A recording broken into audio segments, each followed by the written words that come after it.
Hi family, welcome back to my YouTube channel. ನಾನು Gayi Chetu. So ಇವತ್ತು ನಮ್ಮ ರೋಡ್ ಟ್ರಿಪ್ನ ಡೇ 4, ಯು ಟಿಯಲ್ಲಿ ಡೇ 2. ಇವತ್ತು ಟಾಯ್ ಟ್ರೈನ್ ಬುಕ್ ಮಾಡಿಕೊಂಡು ಟಾಯ್ ಟ್ರೈನ್ಗೆ ಹೋಗ್ತಾ ಇದ್ದೀವಿ. ಆಲ್ರೆಡಿ ನಾವು ರೈಲ್ವೆ ಸ್ಟೇಷನ್ಗೆ ಬಂದಿದ್ದೀವಿ. ಸಿಕ್ಕಾಪಟ್ಟೆ ಖುಷಿ ಆಗ್ತಾ ಇದೆ. ಟೈಮ್ ಬೇರೆ ಆಗೋಗಿತ್ತು, ಬೇಗ ಬಂದ್ವಿ. ನೋಡೋಣ ಎಕ್ಸ್ಪೀರಿಯನ್ಸ್ ಹೇಗಿರುತ್ತೆ ಅಂತ. ಆ್ಯಂಡ್ ಈ ವಿಡಿಯೋ ಇಷ್ಟ ಆದರೆ ಗೊತ್ತಲ್ಲ, ಲೈಕ್ ಶೇರ್ ಕಮೆಂಟ್ ಮಾಡೋದನ್ನ ಮರಿಬೇಡಿ. ಯಾರೆಲ್ಲ ಇನ್ನೂ ನನ್ನ ಚಾನಲ್ನ ಸಬ್ಸ್ಕ್ರೈಬ್ ಆಗದೆ ನೋಡ್ತಾ ಇದ್ದೀರಾ, ಪ್ಲೀಸ್ ಸಬ್ಸ್ಕ್ರೈಬ್ ಆಗಿ. ಸೊ ಬನ್ನಿ ಹೋಗೋಣ. ಟಿಕೆಟ್ ತೊಗೊಳಕ್ಕೆ ಹಸ್ಬೆಂಡು ಬೆಳಗ್ಗೆ 6:30ಗೆ ಹೋಗಿ ವೆಯ್ಟ್ ಮಾಡ್ತಾಯಿದ್ರು. ನೋಡಿ ಎಷ್ಟು ರಶ್ ಇತ್ತು ಅಂತ ಹೇಳ್ಬಿಟ್ಟು. ಫೈನಲಿ ನಮಗೆ ಟಿಕೆಟ್ ಕೂಡ ಸಿಕ್ತು. 9:15 ಟ್ರೈನ್ದು. ಸೊ ನಾವು ಬೇಗ ರೆಡಿಯಾಗಿ ರೈಲ್ವೆ ಸ್ಟೇಷನ್ ಕೂಡ ಬಂದ್ವಿ. ತುಂಬ ಚೆನ್ನಾಗಿತ್ತು ರೈಲ್ವೆ ಸ್ಟೇಷನು, ಕ್ಯೂಟಾಗಿತ್ತು. ಸೊ ಒಳಗಡೆ ಹೋಗ್ತಿದ್ದಂಗೆ ಆಲ್ರೆಡಿ ಟ್ರೈನ್ ಬಂದು ನಿಂತ್ಕೊಂಡ್ಬಿಟ್ಟಿತ್ತು. ನಮ್ಮ ಟಿಕೆಟಲ್ಲಿರೋ ಕಂಪಾರ್ಟ್ಮೆಂಟ್ನ ನೋಡಿಕೊಂಡು ನಾವು ಕೂಡ ಇವಾಗ ಹೋಗಿ ಹತ್ಕೊಂಡು ಕೂತ್ಕೊಂಡ್ವಿ. ಹೇಗಿರುತ್ತೋ ಏನೋ ಎಕ್ಸ್ಪೀರಿಯನ್ಸು ಅಂತ ಹೇಳ್ಬಿಟ್ಟು ಹೋಗಿ ಕೂತ್ಕೊಂಡ್ವಾ. ಸಿಕ್ಕಾಪಟ್ಟೆ ಚೆನ್ನಾಗಿತ್ತು. ನಾನಂತೂ ತುಂಬ ಎಂಜಾಯ್ ಮಾಡಿದೆ. ಆ್ಯಂಡ್ ಮಕ್ಕಳು ಕೂಡ ಅಷ್ಟೇ ತುಂಬ ಎಂಜಾಯ್ ಮಾಡಿದ್ರು. ಅಲ್ಲಿ ಅವರಿಗೆ ವಿಂಡೋ ಸೀಟ್ ಸಿಕ್ಕಿತ್ತು. ಸೊ ಅವರಂತೂ ಸಖತ್ತಾಗಿ ಎಂಜಾಯ್ ಮಾಡ್ತಾಯಿದ್ರು. ನನಗೆ ಸೀಟ್ ಸಿಕ್ಕಿದ್ದಿಲ್ಲ, ವಿಂಡೋ ಸೀಟು. ಸೈಡಲ್ಲಿ ಕುತ್ಕೊಂಡಿದ್ವ, ಅವ್ನು ಎಂಜಾಯ್ ಮಾಡೋದನ್ನ ನೋಡ್ಕೊಂಡಿದ್ವಿ.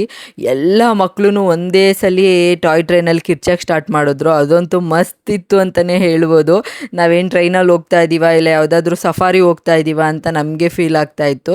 ಸೊ ಅಷ್ಟು ಚೆನ್ನಾಗಿತ್ತು. ಸೊ ಇವಾಗ ಹೋಗ್ತಾ ಇದ್ದೀವಿ ಟ್ರೈನಲ್ಲಿ. ಸಕ್ಕತ್ತಾಗಿದೆ ಎಕ್ಸ್ಪೀರಿಯನ್ಸು ಸ್ಟಾರ್ಟಿಂಗಲ್ಲೇ. ಬಟ್ ಇನ್ನೂ ಒಳಗೆ ಹೋಗ್ತಾ ಹಿಂಗಿರುತ್ತೆ ನೋಡಬೇಕು. ಇಲ್ಲಿಂದ ವ್ಯೂ ಮಾತ್ರ ಸೂಪರ್ ಆಗಿದೆ. ವಿಂಡೋ ಸೀಟ್ಸ್ ಒಂದೇ ಸಿಕ್ಕಿದ್ದು, ಹಾಗಾಗಿ ಚಿರು ಅವರೆಲ್ಲ ಕುತ್ಕೊಂಡಿದ್ದಾರೆ. ನೋಡೋಣ ಮುಂದೆ ಹೆಂಗಿರುತ್ತೆ ಅಂತ. ಟಾಯ್ ಟ್ರೈನಲ್ಲಿ ಟ್ರಾವೆಲ್ ಮಾಡಬೇಕಾದ್ರೆ ಇಡೀ ಊಟಿನೇ ಕಾಣುತ್ತೆ ನಿಮಗೆ ವಿಂಡೋಯಿಂದ. ಬಟ್ ಅದರಲ್ಲೂ ಟೀ ಎಸ್ಟೇಟ್ ಮಾತ್ರ ತುಂಬ ಚೆನ್ನಾಗಿ ಕಾಣಿಸುತ್ತೆ. ಫುಲ್ ಗ್ರೀನರಿ, ಅಲ್ಲೊಂದು ಮರಗಳು, ಅದನ್ನು ನೋಡೋಕ್ಕೆ ಚೆಂದ. ಆ ವ್ಯೂ ಮಾತ್ರ ಸಖತ್ತಾಗಿತ್ತು. ಕಾಡು ಕಾಡು ಕಾಡು ನೋಡು, ಮರ ಐತೆ ಇಲ್ಲಿ ನೋಡಿ, ದೊಡ್ಡ ಮರ.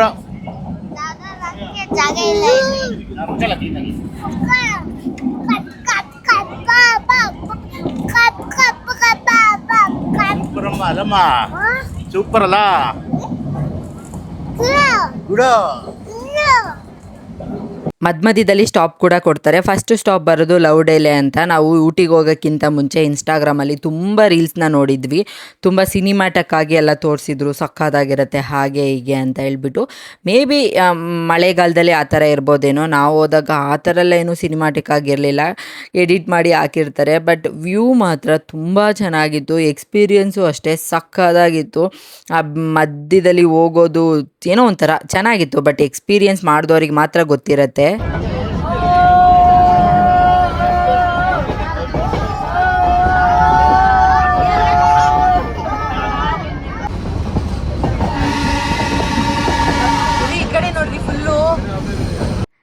ಒಂದು ಸೈಡು ನಿಮಗೆ ಪೂರ್ತಿ ಟೀ ಎಸ್ಟೇಟು ಆ ಥರದ್ದು ವ್ಯೂ ಇರುತ್ತೆ. ಇನ್ನೊಂದು ಸೈಡ್ ಪೂರ್ತಿ ಈ ಥರ ಮರಗಳೆಲ್ಲ ದೊಡ್ಡ ಮರಗಳಿರುತ್ತೆ.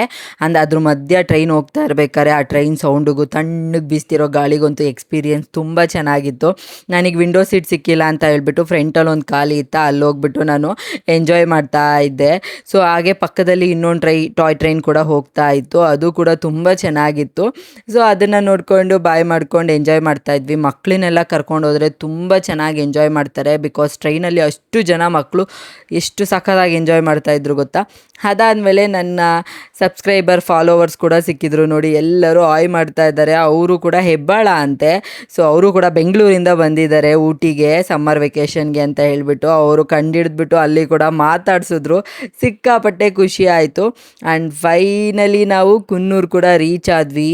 ಕುನ್ನೂರು, ಊಟಿ ಎಲ್ಲ ಇವಾಗ ಫುಲ್ ಪರ್ಪಲ್ ಕಲರ್ ಟರ್ನ್ ಆಗಿಬಿಟ್ಟಿದೆ. ಎಲ್ಲ ಫ್ಲವರು ಪರ್ಪಲ್ ಕಲರ್ ಆಗಿ ಬ್ಲೂಮ್ ಆಗಿದೆ. ನೋಡೋಕ್ಕೆ ಏನೋ ಒಂಥರ ತುಂಬ ಚೆನ್ನಾಗಿತ್ತು.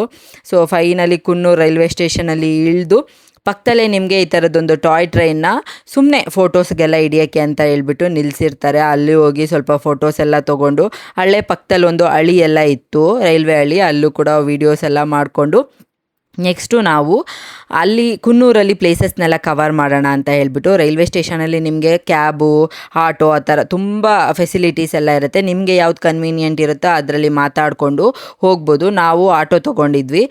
ಕುನ್ನೂರಲ್ಲಿರೋ ಫೇಮಸ್ ಒಂದು 6 to 7 ಟೂರಿಸ್ಟ್ ಪ್ಲೇಸ್ನ ಕವರ್ ಮಾಡ್ತೀವಿ ಅಂತ ಹೇಳಿದರು. 1200 ರುಪೀಸ್ ಏನೋ ತೊಗೊಂಡ್ರು ನಮಗೆ. ಫಸ್ಟು ಹೋಗಿದ್ದು ಸಿಂಗಾರ ಟೀ ಎಸ್ಟೇಟ್ಗೆ. ಇಲ್ಲಿ ವ್ಯೂ ಕೂಡ ತುಂಬ ಚೆನ್ನಾಗಿತ್ತು. ಎದುರುಗಡೆ ಕಾಡ್ತಾ ಇದೆಯಲ್ಲ ಅದು ಸಿಂಗಾರ ಬೆಟ್ಟ ಅಂತೆ. ಸೊ ಹಾಗಾಗಿ ಅದೇ ಹೆಸರನ್ನ ಇಲ್ಲಿ ಎಸ್ಟೇಟಿಗೆ ಕೂಡ ಇಟ್ಟಿದ್ದಾರೆ. ಆ್ಯಂಡ್ ಟೀ ಎಸ್ಟೇಟಲ್ಲಿ ಇಲ್ಲೂ ಕೂಡ ಅಷ್ಟೇ ನಿಮಗೆ ಕಾಸ್ಟ್ಯೂಮ್ ಎಲ್ಲ ಹಾಕ್ಕೊಂಡು ಫೋಟೋಸು ವಿಡಿಯೋಸ್ ಎಲ್ಲ ತೊಗೋಬೋದು. ಸೊ ಅಲ್ಲಿ ಕೂಡ ಸ್ವಲ್ಪ ಟೈಮ್ ಸ್ಪೆಂಡ್ ಮಾಡಿಕೊಂಡು ನೆಕ್ಸ್ಟು ಹೋಗಿದ್ವು ನಾವು ನೀಲಗಿರಿ ಎಣ್ಣೆ ಎಲ್ಲ ಹೇಗೆ ಪ್ರಿಪೇರ್ ಮಾಡ್ತಾರೆ ಆ್ಯಂಡ್ ಮೈಕೈ ನೋವಿಗೆ, ತಲೆನೋವಿಗೆ, ಮೈಗ್ರೇನ್ಗೆಲ್ಲ ಸೊ ಡಿಫ್ರೆಂಟ್ ಆಯಿಲ್ ಎಲ್ಲ ಇರುತ್ತೆ. ಸೊ ಅದನ್ನು ಎಕ್ಸ್ಪ್ಲೇನ್ ಮಾಡ್ತಾ ಇದ್ದಾರೆ ಇಲ್ಲಿ. ಎಕ್ಸ್ಪ್ಲೇನ್ ಎಲ್ಲ ಮಾಡಿದ್ಮೇಲೆ ಪಕ್ಕದಲ್ಲೇ ನಿಮಗೆ ಶಾಪ್ ಕೂಡ ಇರುತ್ತೆ. ನಿಮ್ಗೆ ಯಾವುದಾದ್ರೂ ಆಯಿಲ್ ಬೇಕು ಅಂದರೆ ನೀವು ಪರ್ಚೇಸ್ ಕೂಡ ಮಾಡ್ಬೋದು. ಸೊ ನಾನು ನಮ್ಮ ಅಮ್ಮಂಗೆ ತುಂಬ ದಿನದಿಂದ ಅವರಿಗೆ ಹಳೆ ನೋವು, ಮಂಡಿ ನೋವಿತ್ತು. ಹಾಗಾಗಿ ವರ್ಕ್ ಆಗುತ್ತಾ ಇಲ್ವಾ ಅಂತ ಹೇಳ್ಬಿಟ್ಟು ನೋಡ್ತಾ ಇದ್ದೀವಿ. ಅವರು ಕೂಡ ಏನೇನೋ ಎಕ್ಸ್ಪಿರಿಮೆಂಟ್ ಎಲ್ಲ ಮಾಡಿ ತೋರಿಸ್ತಾ ಇದ್ರು. ಸೊ ಬೇರೆ ಆಯಿಲ್ ಹೇಗೆ ವರ್ಕ್ ಆಗುತ್ತೆ, ನಮ್ಮ ಆಯಿಲ್ ಹೇಗೆ ವರ್ಕ್ ಆಗುತ್ತೆ ಅಂತ ಹೇಳಿಬಿಟ್ಟು. ಸೊ ನನಗೆ ಆ ಎಕ್ಸ್ಪಿರಿಮೆಂಟ್ ಅರ್ಥ ಆಯಿತೋ ಇಲ್ವೋ ಗೊತ್ತಿಲ್ಲ, ಬಟ್ ಯೂಸ್ ಮಾಡಿದ್ರೆ ನೋಡೋಣ ಚೆನ್ನಾಗಿರುತ್ತೋ ಇಲ್ವೋ ಅಂತ ಹೇಳಿಬಿಟ್ಟು ತೊಗೊಳ್ಳೋಣ ಅಂತ ಹೇಳಿ ನಮ್ಮ ಅಮ್ಮಂಗೆ ಒಂದು ಮಂಡಿ ನೋವಿಗೆ ಅಂದರೆ ಮೈಕೈ ನೋವಿಗೆ ಒಂದು ಆಯಿಲ್ ತೊಗೊಂಡ್ವಿ. ಸ್ಮೆಲ್ ಮಾತ್ರ ಸಖತ್ತಾಗಿತ್ತು. ಜಸ್ಟ್ ಅದು ಸ್ಮೆಲ್ ಮಾಡಿದ್ರೇ ಫುಲ್ ನೆತ್ತಿಗೆಲ್ಲ ಏರ್ತಿತ್ತು, ಹಾಗಿತ್ತು. ಸೊ ಅಲ್ಲಿಂದ ತೊಗೊಂಡು ನೆಕ್ಸ್ಟು ಹೋಗಿದ್ದು ನಾವು ಸ್ಟ್ರಾಬೆರಿ ಫಾರ್ಮ್ಗೆ. ಇಲ್ಲಿ ನೀವು ಸ್ಟ್ರಾಬೆರಿ ಕೂಡ ಪಿಕ್ ಮಾಡ್ಬೋದು. ಆ್ಯಂಡ್ ಫ್ರೆಶ್ ಸ್ಟ್ರಾಬೆರಿ ಎಲ್ಲ ಸಿಗತ್ತೆ. ಹಾಗೆ ಸ್ಟ್ರಾಬೆರಿ ಯೂಸ್ ಮಾಡಿಕೊಂಡು ಮಾಡಿರೋ ವೈನ್ ಆಗಿರ್ಬೋದು, ಲಿಪ್ ಬಾಂಬು ಮತ್ತು ಸ್ಕಿನ್ ಪ್ರಾಡಕ್ಟ್ ಎಲ್ಲ ಸಿಗುತ್ತೆ. ಹಾಗೆ ಅಲ್ಲಿ ನಮಗೆ ಎಕ್ಸ್ಪ್ಲೈನ್ ಕೂಡ ಮಾಡ್ತಾ ಇದ್ರು ಏನೇನು ಮಾಡ್ತೀವಿ ನಾವು ಅದನ್ನು ಅಂದರೆ ಸ್ಟ್ರಾಬೆರಿನ ಯೂಸ್ ಮಾಡಿಕೊಂಡು ಅಂತ ಹೇಳಿ. எடுத்து நம்ம ரீகல்டிவேஷன் பண்ணும்போது ஃப்ரூட்ஸ் கொடுக்குறதுக்கு 3 மாதம் டைம் எடுத்துக்கும். மித்த 17 மாதம் கண்டினியூஸாக ஃப்ரூட்ஸ் கொடுக்கும். டெம்பரேச்சர் பார்த்தீங்கன்னா 17 into 22. டேரெக்டாக சன்லைட் படக்கூடாது, மழை தண்ணி படக்கூடாது. அதுக்கு தான் ஷீட் போட்டிருக்கு. யூவி ஷீட் இது. இந்த பிளான்ட்டுக்கு என்ன டெம்பரேச்சர் தேவையோ அந்த டெம்பரேச்சர் மெயின்டைன் பண்ணி கொடுக்கும். கெமிக்கல் எதுவுமே நாங்கள் ஆட் பண்ணுறதில்ல. ஆர்கானிக் மெத்தடில் தான் யூஸ் பண்ணுறோம். தயிர், லெமனு, நீமயில், மஞ்சள் இது 4 ஸ்டோர் பண்ணி ஒரு 8 நாள் வச்சோன்னா எசன்ஸாக மாறும். அதில் வாட்டர் மிக்ஸ் பண்ணி ஸ்ப்ரே பண்ணுவது 15 days கண்டென்ட். இதே மாதிரி எங்களுக்கு நீலகிரி சரௌண்டில் 8 ஃபார்ம் இருக்குது. அதில் 4 ஸ்ட்ராபெரி ஃபார்ம் இருக்குது, 4 அவகாடோ, பீச், ராஸ்பெரி, ப்ளூபெரி இந்த மாதிரி ஃப்ரூட்ஸ் எல்லாம் இருக்குது. எந்த ஃப்ரூட்ஸுமே எடுத்து நாங்கள் வெளியே சேல் பண்ணுறதுல, எக்ஸ்போர்ட்டும் பண்ணுறதுல, ஓன் ப்ராடக்ட்காக மட்டும்தான் யூஸ் பண்ணுறோம். காஸ்மெட்டிக்ஸ் பண்ணுறோம், ட்ரை ஃப்ரூட்ஸ் பண்ணுறோம். மெயினாக வந்து இங்கே ஒயின் பண்ணுறோம். ஸ்ட்ராபெரியில் ஹெல்த்துக்கு ரொம்ப பெனிஃபிட்ஸ். 4 நாளுக்கு வேலைக்கு போயிட்டு ஃப்ரெஷ் ஸ்ட்ராபெரி வேணாலும் உங்களுக்கு சேலுக்கு இருக்குது. இப்போ வந்து எங்களோட ஃபார்மில் இல்லை. இந்த ஃபார்மில் நேற்று எடுத்துட்டோம். எங்களோட வேறு ஃபார்ம்லேருந்து எடுக்க போயிருக்கோம். கொஞ்சம் லேட் ஆகும். ಪ್ರಾಡಕ್ಟ್ಸ್ ಏದಾச்சும் என்ன பாருங்க, ಫೋಟೋಸ್ ಎದ எடுக்கிறது. ಟೂರಿಸ್ಟ್ ಪ್ಲೇಸ್ ಆಗಿರೋದ್ರಿಂದ ಎಲ್ಲ ಭಾಷೆನೂ ಅವರಿಗೆ ಬರುತ್ತೆ. ನನಗೆ ತಮಿಳ್ ಕನ್ವೀನಿಯೆಂಟ್ ಆಗಿದೆ, ನಂಗೆ ಅರ್ಥ ಆಗುತ್ತೆ ಅಂತ ಹೇಳಿದ್ದಕ್ಕೆ ತಮಿಳನ್ನೆಲ್ಲ ಎಕ್ಸ್ಪ್ಲೈನ್ ಮಾಡಿದ್ರು. ತುಂಬ ಚೆನ್ನಾಗಿ ಎಕ್ಸ್ಪ್ಲೈನ್ ಮಾಡಿದ್ರು. ಹಾಗೆ ಅಲ್ಲಿ ನಿಮಗೆ ಸ್ಕಿನ್ ಪ್ರಾಡಕ್ಟ್ ಕೂಡ ಸಿಗುತ್ತೆ, ವೈನ್ ಕೂಡ ಸಿಗುತ್ತೆ. ನಾವು ಸ್ವಲ್ಪ ಸ್ಕಿನ್ ಪ್ರಾಡಕ್ಟು ಹಾಗೆ ಚಾಕ್ಲೇಟ್ಸ್ ಎಲ್ಲ ತೊಗೊಂಡು ನೆಕ್ಸ್ಟು ಇವಾಗ ಡಾಲ್ಫಿನ್ ನೋಸಿಗೆ ಬಂದಿದ್ದೀವಿ. ಇಲ್ಲಿ ವ್ಯೂ ಇರುತ್ತಂತೆ. ಸೊ ಹಾಗಾಗಿ ನೋಡೋಣ ಅಂತ ಹೇಳಿ ಬಂದಿದ್ವಿ. ಹೋಗಿ ಅಲ್ಲೇ ಪಾರ್ಕಿಂಗ್ ಎಲ್ಲ ಮಾಡಿಬಿಟ್ಟು ಒಳಗೆ ಹೋಗ್ತಾ ಇದ್ವಿ. ಎಲ್ಲಿ ಹೋಯ್ತು ಮಂಗ? ಕೊಡೋಯ್ತಾ? ನೀನು ಮಾಡೋದು ಕೊಡೋಯ್ತು. ಬಾ ಮಂಗ ಬಗ್ಗೆ ನೋಡ್ತಾ ಇದ್ದಾನೆ, ಮಂಗ ಇದೆಯಾ ಅಂತ. ಸಾಕು ಬಾ.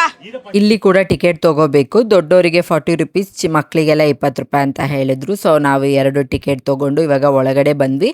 ಆಲ್ಮೋಸ್ಟ್ ಕುನ್ನೂರಲ್ಲೆಲ್ಲ ನಿಮಗೆ ವ್ಯೂಸ್ ಇರುತ್ತೆ ಅಷ್ಟೇ, ಆಕ್ಟಿವಿಟಿ ಆ ಥರದ್ದೆಲ್ಲ ಏನೂ ಸಿಗಲ್ಲ. ಸೊ ಅಲ್ಲಿ ತುಂಬ ಮಂಗಗಳೆಲ್ಲ ಇತ್ತ. ಬುಜ್ಜಿ ಬೇಬಿ ಆ ಮಂಗಗಳ ಜೊತೆ ಎಲ್ಲ ಆಟಾಡ್ತಾ ಇದ್ದ. ಆ್ಯಂಡ್ ಅಲ್ಲಿ ದೊಡ್ಡ ಬೆಟ್ಟದ ಮಧ್ಯೆ ಒಂದು ನೀರು ಜರಿ ಥರ ಹರ್ಕೊಂಡು ಹೋಗ್ತಾ ಇತ್ತು. ಇದೇ ಡಾಲ್ಫಿನ್ ನೋಸ್ ಅಂತೆ. ಸೊ ಆ ನೀರು ತುಂಬ ಚೆನ್ನಾಗಿ ಕಾಣಿಸ್ತಾ ಇತ್ತು. ಅದೆಲ್ಲ ನೋಡಿಕೊಂಡು ನೆಕ್ಸ್ಟು ವಾಪಸ್ ನಾವು ಆಲ್ಮೋಸ್ಟ್ ಎಲ್ಲನೂ ಕವರ್ ಮಾಡಿದ್ವಿ. ಲ್ಯಾಂಬ್ಸ್ ರಾಕ್ ಒಂದು ಕವರ್ ಮಾಡೋಕ್ಕಾಗಿಲ್ಲ ಅಷ್ಟೇ. ಸೊ ಬೇಗ ಹೋಗಬೇಕಾಗಿತ್ತು ಅಂತ ಹೇಳಿಬಿಟ್ಟು ನಾವೇ ಬಂದುಬಿಟ್ವಿ. ಮತ್ತು ಆಟೋ ಎತ್ಕೊಂಡು ನಾವು ರೈಲ್ವೆ ಸ್ಟೇಷನ್ಗೆ ಬಂದ್ವಿ ಕುನ್ನೂರು ಹತ್ರ. ಅಲ್ಲೇ ಬಸ್ ಸ್ಟಾಪಲ್ಲಿ ಅನ್ಲಿಮಿಟೆಡ್ ಫುಡ್ ಎಲ್ಲ ಇತ್ತು. ಸೊ ವೆಜ್ಜು ಚೆನ್ನಾಗಿತ್ತು ಊಟ ಎಲ್ಲ ಮಾಡಿಕೊಂಡು ಇವಾಗ ವಾಪಸ್ ಊಟಿಗೆ ಹೋಗಬೇಕು. ನಮ್ಮ ಕಾರ್ನ ನಾವು ಊಟಿ ರೈಲ್ವೆ ಸ್ಟೇಷನಲ್ಲಿ ನಿಲ್ಲಿಸಿದ್ದೀವಿ. ಹಾಗಾಗಿ ಕುನ್ನೂರಿಂದ ಊಟಿಗೆ ಇವಾಗ ನಾವು ಬಸ್ಸಲ್ಲಿ ಟ್ರಾವೆಲ್ ಮಾಡ್ತೀವಿ. ಆ್ಯಂಡ್ ಇವತ್ತಿನ ವ್ಲಾಗ್ ಇದಾಗಿತ್ತು. ಈ ವ್ಲಾಗ್ ಇಷ್ಟ ಆಯ್ತಲ್ಲ? ಸೊ ಇಷ್ಟ ಆದರೆ ಲೈಕ್, ಶೇರ್, ಕಮೆಂಟ್ ಮಾಡಿ ಸಪೋರ್ಟ್ ಮಾಡೋದನ್ನ ಮರಿಬೇಡಿ. ಈ ವ್ಲಾಗ್ನ ಇಲ್ಲಿಗೆ ಎಂಡ್ ಮಾಡ್ತೀನಿ. ಮತ್ತೆ ಹೊಸ ವ್ಲಾಗಲ್ಲಿ ಸಿಗ್ತೀನಿ. ಟೇಕ್ ಕೇರ್, ಬಾಯ್ ಬಾಯ್.